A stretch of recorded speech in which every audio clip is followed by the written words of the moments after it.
Hey guys, before this video starts, check out BPL in the description below. It's a competitive server. Maybe you can find some new friends and talk to people.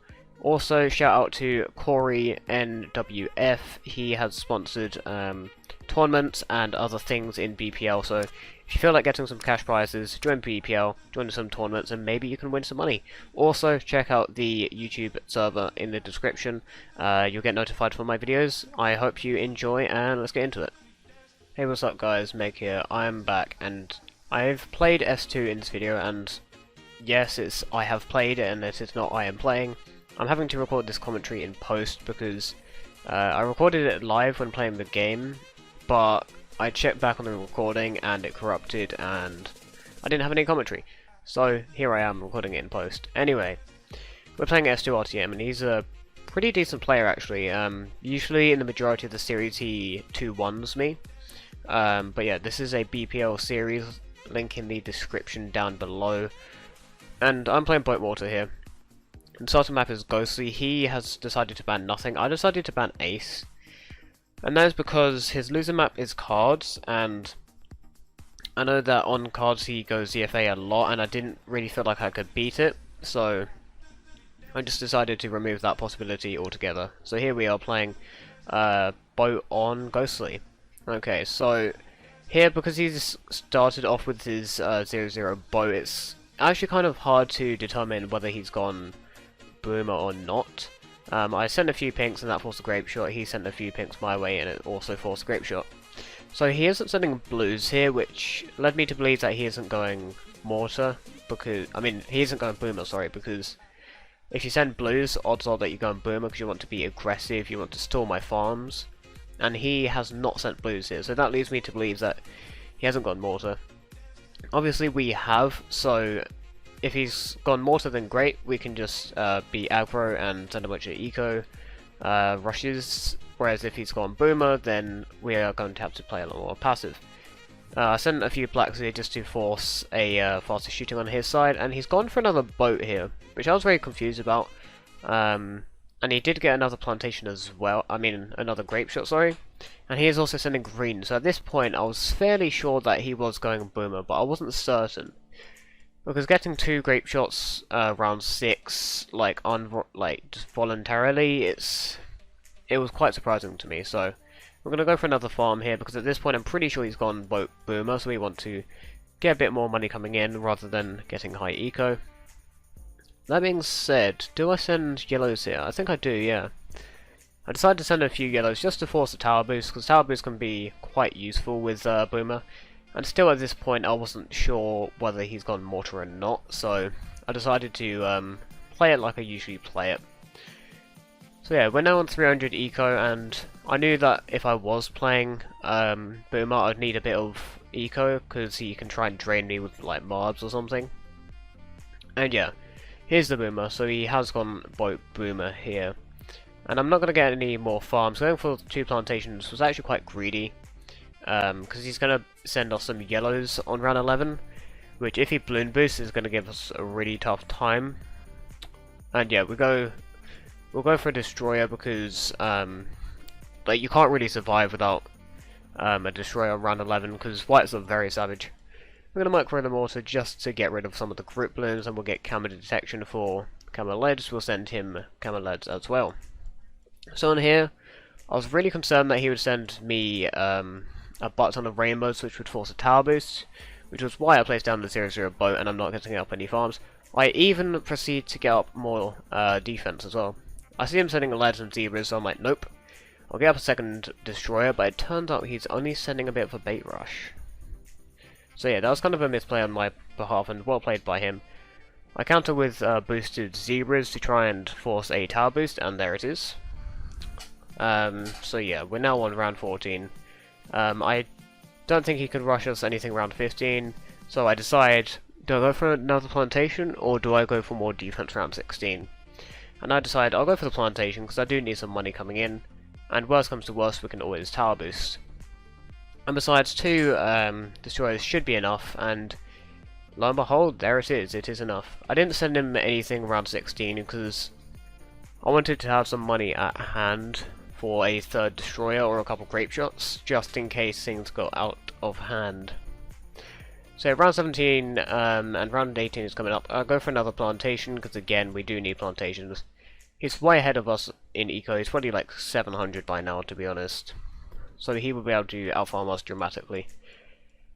Round 18 is here. I debated sending a Bloon Rush, but decided not to, because he will be sending us a Moab coming up just now. And yeah, I need 3 destroyers to defend a Moab on non-boost on this map. And there we go. And I got really scared here, and I did end up leaking quite a few lives there, about 80 lives. But I did survive, and that's all that counts. He could try sending us another one. Probably not the best idea. He would just end up draining himself. So yeah, we're going to keep on farming on. Round 20 is coming up, and he could send us quite a deadly Bloon Rush. And if you look on my side, I'm actually somewhat over defending. I probably should have sold the third destroyer to try and farm a bit heavier. But I was kind of thinking I need permanent defense if he's going to keep applying pressure, so I'll just keep it up, which I'm not sure is the right call, thinking back on it, but nonetheless, that's what I played. I debate getting another mortar gun for any Bloon Rushes he might send. And here I am. I go for the Republic, because again, I'm struggling on farms here. It's already round 20. I'm going to send him a bit of a Bloon Rush his way, and it should force a tower boost or a turbocharge. It's quite a thick rush. But no, it doesn't force either, and I thought I was going to die here, and he didn't. He survived on 56 lives, which I was very surprised about. I thought that would do a lot more damage than it did. And I wasn't too keen on wasting that money, because eco really isn't that important. Round 21, like, if I got the eco earlier, great, but I haven't. Anyway, we're now trying to save up 7k so then we can get a factory. There's no point getting an extra farm, we'll just save up to go straight to the factory. And he's got a factory around 21. So well played by him. Round 22, he sent a Bloon Rush, and I'm not defending that unless I boost, and there it is. I was really hoping that if I get my factory soon I can try and get a few crates, but round 22 finished just too early sadly, so the boost greed did not really pay off. It's now round 23. I try sending a few zebras and some whites to try and force something, but as you can see, 2 destroyers and a Barnick was more than enough. And this is kind of the passive bit of round 23, so I decided I can get away with just playing a bit more passive right now. I debate selling the destroyer for valuable bananas because I do have 2 more boosts, and I could boost greed around 24, but I was also scared of a Zom that was coming up. Because you do need your boost if you're being sent a Zom. So yeah, I placed my farmer in the top corner just so then he can't tell whether I've got valuable bananas or not. Just keep him in the dark a bit. And yeah, he just sold one of his defenses, like, without me having to do anything, so I was pretty sure they was going to send us a Zom at this point, so I'm not going to be getting up any more farms, and there is that Zom. So this is going to be very hard to defend. We're going to have to boost for sure. In hindsight, I should have placed all of my boats before boosting, because if you didn't know, if you boost and then place down defense, the new defense will not be tower boosted. So in hindsight, I definitely should have placed my boats first before tower boosting, and maybe I would have been able to get away with not selling that factory. I get a big one because the round 25 ceramics are quite devastating, and I start preparing some what is that, 0-4 boats to boat pool the BFBs. Now that the BFBs are gone, I'm like, well, I've basically lost this game, so I'm just gonna all out him and see what happens. I send a bunch of BFBs just so then he has to boat pool a bunch, and then I decide let's not send too many, otherwise it's just going to be a huge waste of money. So I send some mobs, and it looks like I'm thinking, oh, does he not have any boosts left? So am I going to win? Because obviously he's used quite a few boosts already, but nope, he does have the tower boost, and he is fine, and he does defend the all-out rush. At this point, I just basically accepted loss, but I wasn't going to surrender until sending one last rush. I was basically waiting for him to rush me. And there's the Moabs, and I'm like, oh god, no, he sent them before me. Let's send some ceramics. And the moment of truth, 55 lives on my side. Is he going to die or am I going to die? And it turns out he dies down to the ceramics. Well played to S2 though, he did definitely deserve that that win on Ghostly. I just managed to just snag a cheeky victory with the ceramics right at the end.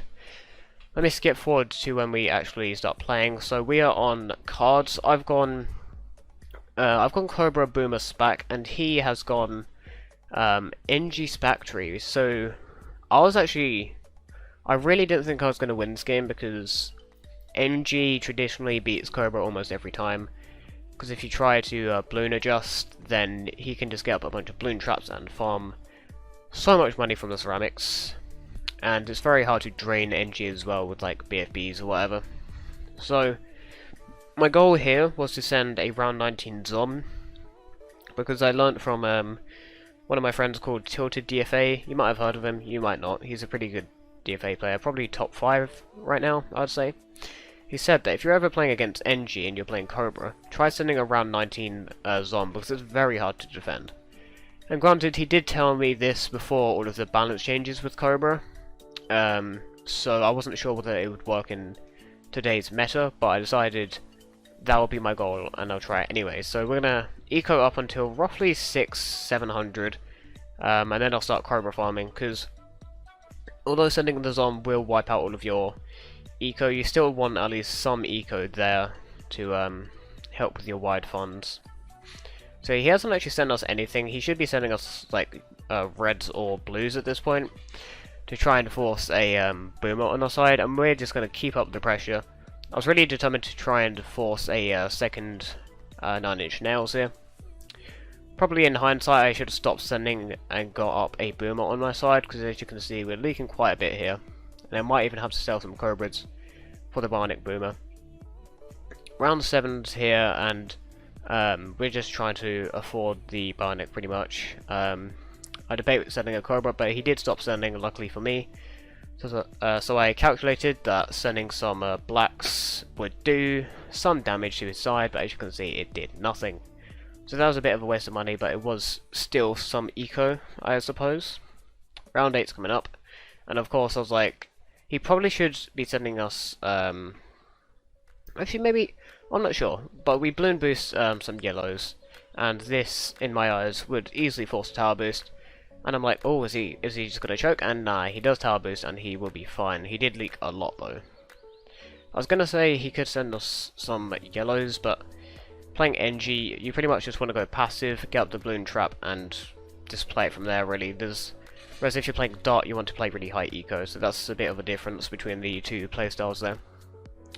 I knew that he couldn't be particularly aggressive on round 11 because he is going for his Bloon trap, so I wasn't too scared going up to 550 eco, whereas usually I'd go up to about 500.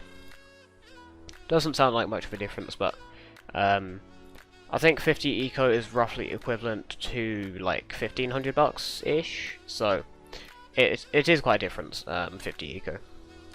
So yeah, round 12, we've got the spike ball, and we should be good to anything he sends. If he all outs us, we'll just get up a turbocharge and we'll be more than fine. And he can't send us any cameras either. So now I'm debating sending him a Aqua Rush, which is two sets of zebras, and I think 2 sets of rainbows and pinks, but I'm not entirely sure. It's some variant of that, and we do decide to send it, and I'll layer it with some pinks. And look, it's looking great. Some rainbows do leak past, but he got up his spikeable and he will be fine. He didn't leak a thing to that. So that was actually a really bad rush on my behalf. I wasted so much money doing that. I should have probably just spaced eco or something, because feeding straight into his Bloon trap is just dumb. I probably shouldn't have sent it at all and just Cobra farmed, because again, I gave him quite a bit of money there and did waste a lot of mine. Anyway, round 15 is coming up. There's really not much he can send. He can try sending like leads or something, and that would force the Bionic Boomer, but he decides not to. Round 16, there's really nothing I can send him. You don't send camo leads against Spac NG for obvious reasons. The Spikeable is just pretty OP. So I'm now pretty much just going to try Cobra farming up until round 19, where I'm still planning to send him a Zom. Nothing has changed, the game plan is still the same. Round 17, he has more farms than I would want him to have by now, but I did prevent any form of BIA, which was pretty good. and his eco is really bad. So I do work out that sending him a Zom would be pretty devastating for him. So yeah, we pretty much just keep Cobra farming at this point. And yeah, round 18, he gets up a 0-0 spec in anticipation of a Moab, but I'm not going to send one because obviously I'm saving up for the Zom. So here I am. I start getting up defensive pushes. It's very obvious what I'm doing because I'm not trying to hide these Cobras at all. And obviously the balloon adjustment is only going to be giving him more money. So yeah, here I am. I sell all of my Cobras and then I work out, wait, I don't have nearly enough money to pull this off. Like, I started counting, I was like, oh god, I only have 6.8k eco and I sold almost everything. So I am really like suffering at this point. I decide I'll sell my boomer just to get the Zom sent. And at this point, I have a spikeable and a boomer. So in your situation, what would you do? I would almost certainly counter with BFBs or Moabs or something. Because there ain't no way in hell that I'm defending all our BFBs at this point. But, credit to S2, he does decide, I'll give Meg a bit of content and I'll go for the defend, so shout out to him. And it looks like for a moment that he's going to easily defend that. Like, look at that. He's just creaming through those BFBs. Only Moabs are left. I decide I'll just all out him at this point. I'll just sell everything. And yeah, you're about to see, S2 is taken down. So, I mean, well played to S2. He should have won that. All he needed to do was just counter, and he would have won guaranteed. But well played to S2 RTM. I hope you enjoyed. His channel link will be in the description, and so will the BPL link. I hope you enjoyed, and peace.